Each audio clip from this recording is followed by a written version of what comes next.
Morning, this is Leanne, and I'm here to tell you a Bible story. Today is the Bible story of the 12 spies and the Israelites. You know, we're still learning all about Moses and those Israelites. Do you remember what an Israelite is? It's a chosen person of God, and they were slaves in Egypt. And then they were able to leave Egypt because of Moses, and they ended up living in the wilderness. Now, that wasn't the prize that God has given them.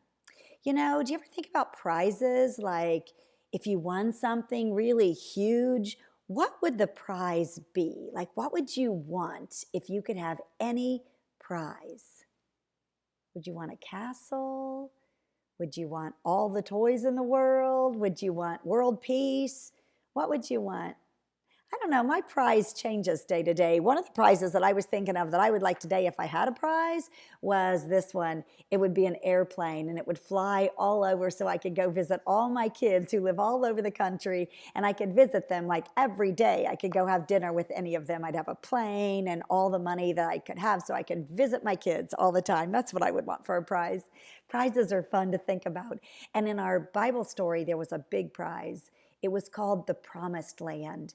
The Israelites had been slaves in Egypt, and then they lived in the desert, and then they got to cross into the Promised Land. And God promised them that it's a wonderful place, a really wonderful place where they would be safe and have food and could build permanent homes and live and be okay. And they wanted that prize. They were excited about that prize. So Moses sent 12 spies into the promised land to look, and they looked around and it was amazing. It said that there were grapes that were this big, one grape this big. They thought the promised land was amazing. So they went back and they said, listen, the promised land is amazing. And you know what the people said? Well, God will never keep God's promise to us. We'll never be able to go into the promised land, even though it's amazing and it was our prize and we were promised it. We just don't trust God. And God said, you don't trust me? Then you're going to have to stay where you are until you do. And you know how long it took them to trust God? 40 years. 40 years, that's a lot of years. Count with me to 40. 1, 2, 3, 4, 5, 6, 7, 8, 9, 10, 11, 12, 13, 14, 15, 16, 17, 18, 19, 20. We're halfway there. 40 years it took them to trust God. 21, 22, 23, 24, 25, 26, 27, 28, 29, 30, 31, 32, 33, 34, 35, 36, 37, 38, 39, 40. 40 years they had to stay in the wilderness. They could have already been in the promised land, but you know what? They just couldn't trust God. You know what?